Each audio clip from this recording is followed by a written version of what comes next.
Un tiers des policiers municipaux sont actuellement en possession d'armes. C'est le maire qui décide. Certaines organisations syndicales, pas toutes, réclament une loi pour que tous les policiers soient armés. Marie Brémaux. Pour se défendre, les policiers municipaux pourront désormais utiliser le taser, alors qu'en 2009, le Conseil d'État avait annulé cette disposition faute de formation spécifique. Brice Hortefeux a aujourd'hui corrigé le tir.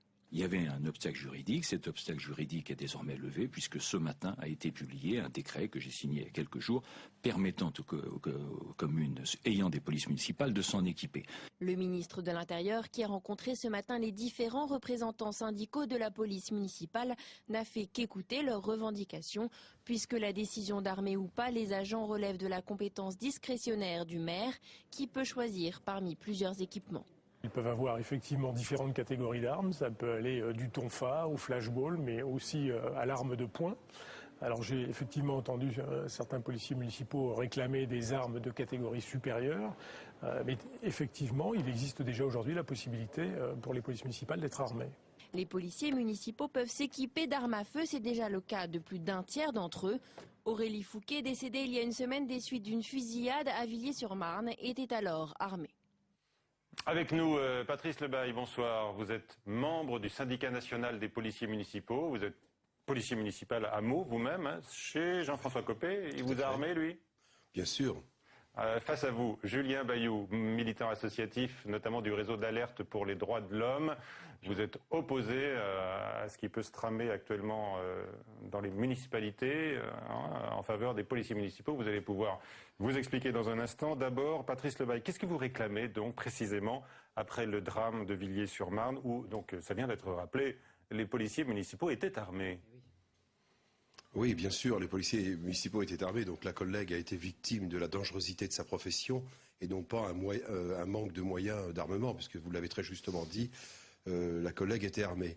Ce que nous réclamons actuellement, si vous voulez, c'est un armement adapté pour l'augmentation de la grande délinquance, le grand banditisme. Donc, monsieur le ministre vient de signer un décret pour avoir le taser. Le taser, c'est pas ce qu'on demandait. Il a été supprimé. On nous l'a pas donné l'autorisation il y a quelques temps. Maintenant, il faut un mort sur la voie publique d'une collègue pour qu'on nous donne le taser. Le taser est disproportionné face à une arme de guerre. Il va de soi. C'est facile à comprendre que c'est disproportionné. Donc, nous demandons une arme adaptée aux missions. Bien évidemment, l'excuse de certaines personnes, c'est de dire que les policiers municipaux n'ont pas toutes des missions dangereuses. J'allais vous interroger, puisque vous me parlez du grand banditisme. Normalement, c'est pas vous qui êtes chargé de faire front dans ce cas-là. C'est une très bonne question, je vais vous y répondre. Ouais. On n'est pas chargé de faire la lutte contre le grand banditisme, mais quand une personne qui porte un uniforme de police patrouille dans sa ville, sur la voie publique, sur la voie publique, il peut être témoin, je veux dire, d'un acte délictueux et malheureusement, il sera obligé d'agir. D'accord. Alors, d'agir ou se retrouver sur à cette demande des policiers municipaux, donc, et qui se présentent effectivement comme des cibles potentielles partout, pour nous, sur la voie publique. Pour nous, Radache, c'est assez simple. Déjà, pour préciser, on n'est pas anti-flic, au contraire. La question, par contre, c'est celle de la proportion des moyens. C'est-à-dire que le taser, pistolet électrique, vous l'avez dit, ne sert à rien si vous avez une arme en face. Le décret, nous avions contesté en Conseil d'État le fait que c'était disproportionné et qu'il n'y avait pas de formation. On avait eu gain de cause. Et là, le décret qui est paru ce matin, il est, passez-moi l'expression, il est stupide puisqu'il dit que ça sera en cas de légitime défense. En gros, si vous êtes menacé par une arme, vous aurez le droit de faire feu avec un taser, un pistolet électrique. C'est vrai que ça sert vraiment à rien. Il y a un problème un peu sordide qui est vraiment de profiter du décès de cette jeune fille pour remettre sur la question de l'armement des policiers. Là, et puis en plus directement les syndicats. Non, j'accuse directement le gouvernement de faire feu de tout bois pour essayer de répondre d'une mauvaise manière à un vrai problème.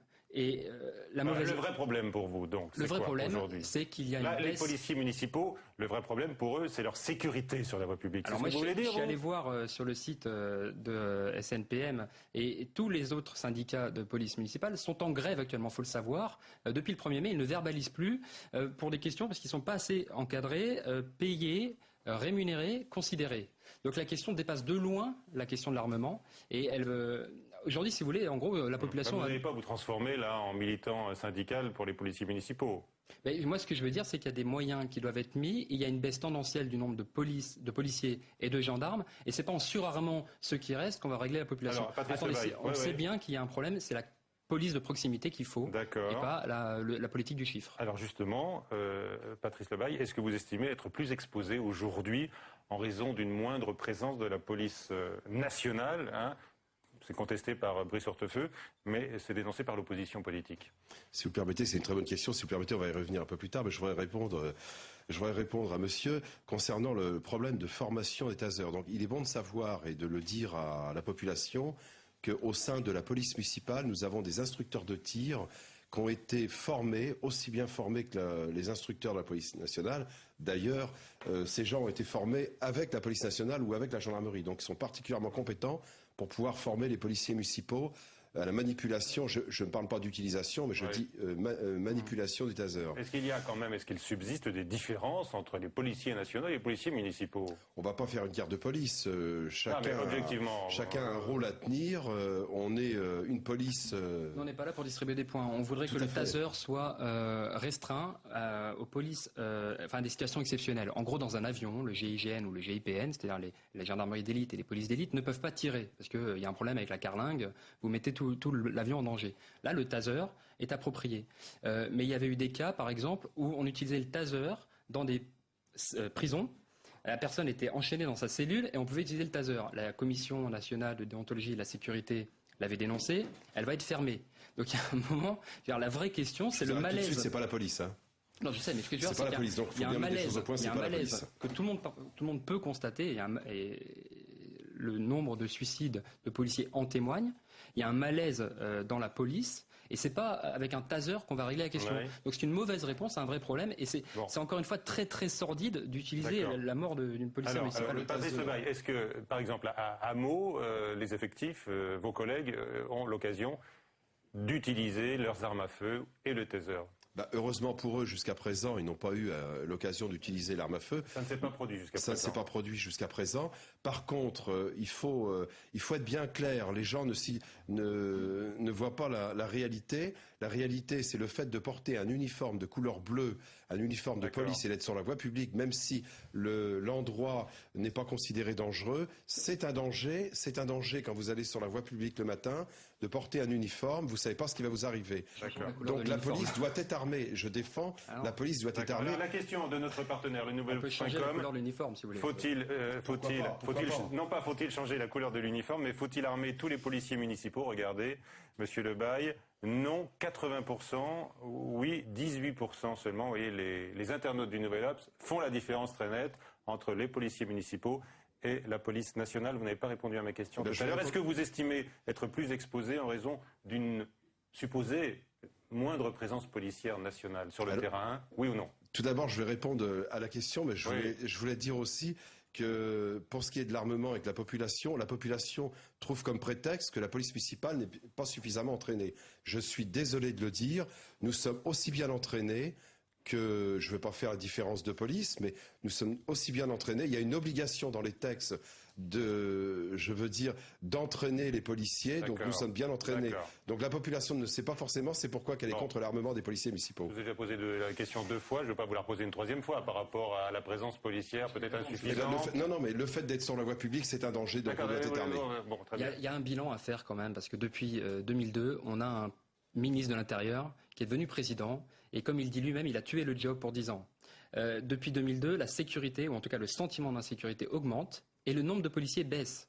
Donc on ne peut pas non plus s'en sortir comme ça avec de l'esbrouf, et un chien dangereux mord un enfant, une loi. Vous voyez ce que je veux dire. C'est vraiment la politique, la petite politique. Très bien, merci à tous les deux d'avoir participé à ce débat. À suivre, notre invité, Alex Türk, le président de la CNIL, qui a levé le scandale Academia, ou comment le leader du soutien scolaire en France tenait un fichier très indiscret aux termes vulgaires et insultants pour certains de ses profs, de ses clients, parents d'élèves, et également certains de ses élèves.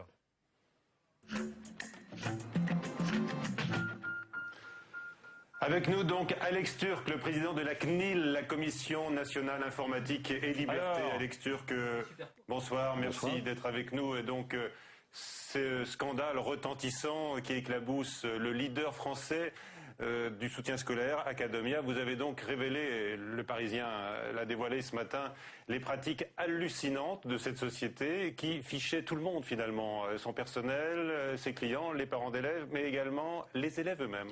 Alors, je n'ai jamais prétendu qu'il fichait tout le monde. Il fiche dans toutes les catégories. Dans toutes les catégories, c'est ça. Mais Dieu merci, tous les professeurs, parents d'élèves et élèves en liaison avec Academia, j'imagine, n'ont pas subi ça, et ça n'est pas le cas. Mais on a relevé effectivement un certain nombre de problèmes. D'abord sur l'ampleur de ce fichage, est-ce que vous avez des éléments d'information? C'est un grand fichage forcément, puisque le fichage global, il y a 100 000, je crois, enseignants et 1 million de clients. Mais bien entendu, heureusement, on ne trouve pas ce genre d'informations sur la totalité. Alors là, ce serait surréaliste. Oui. Et ça concerne un certain nombre de personnes qui sont une minorité. Mais les informations sont tellement graves que effectivement, ça nous a amené à réagir de manière assez forte. Ce ne sont même pas des informations, on peut dire que ce sont des commentaires, toujours à la limite de la calomnie. C'est assez grossier, puisque je vois par exemple les parents d'élèves sont traités de connes, de crétins, certains élèves également sont insultés sur les fiches, les profs également, on lit un tel pu. Oui, alors, il faut distinguer deux choses. Il y a au fond les insultes. Bon, là, il n'y a même pas à discuter, ça n'a pas de sens dans un fichier de... Bon. Puis après, il y a des informations qui se voudraient peut-être, des données ou des commentaires qui se voudraient peut-être des informations, mais qui n'ont rien à faire là, parce qu'elles touchent par exemple aux orientations sexuelles, à la santé des personnes.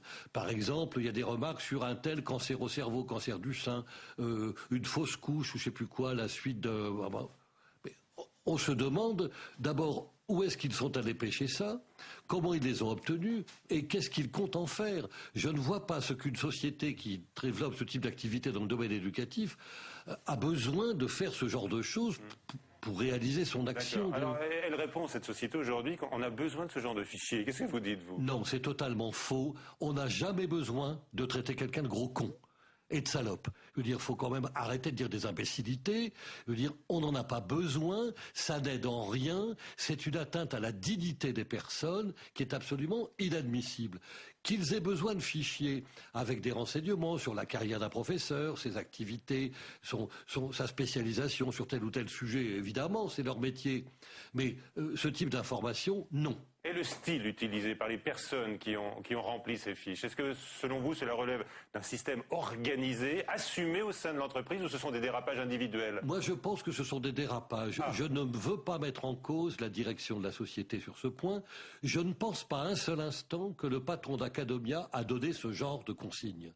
Je pense simplement que les collaborateurs se sont peut-être dit... On a besoin d'avoir un maximum d'informations, dont je ne sais pas comment ils se sont procurés, pour essayer, j'imagine, de cerner les profils des uns et des autres.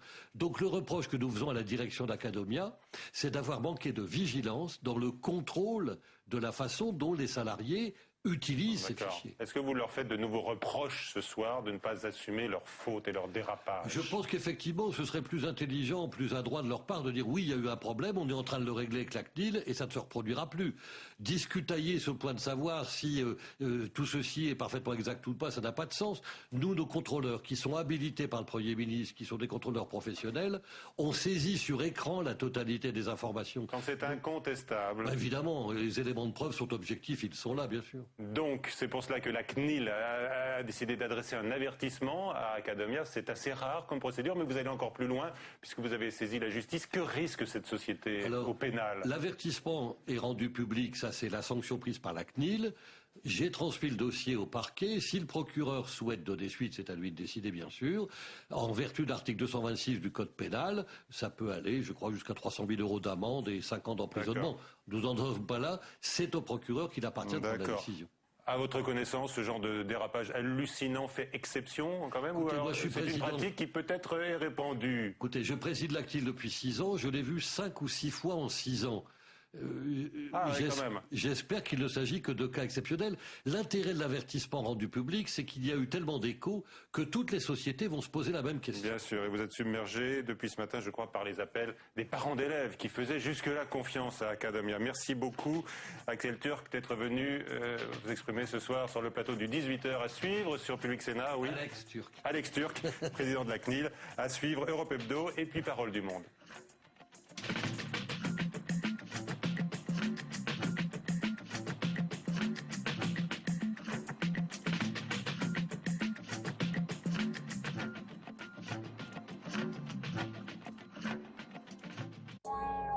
Moi, j'avais dit au médecin, mais alors si mes deux sœurs sont compatibles, comment on va faire pour choisir? Je pense que c'est plus facile de donner que d'en recevoir. Et puis il m'a dit, tu sais, maman, le jour où je crève, tu peux tout donner parce que j'aurai plus rien besoin. Donner ses organes alors que l'on est en bonne santé. Recevoir ou encore savoir donner au nom de celui qui vient de mourir. Des femmes et des hommes parlent de moments qui ont changé leur vie. Nous, on est une famille en détresse pour 8 familles qui sont dans la joie et dans le bonheur. Vraiment d'honneur, j'y pense tous les jours. 6 personnages en quête d'éthique, un documentaire de Michel et Bernard Dalmolin, samedi à 22h sur Public Sénat, suivi d'un débat animé par Benoît Duquesne. Bienvenue à Bibliothèque Médicis. Paulette, la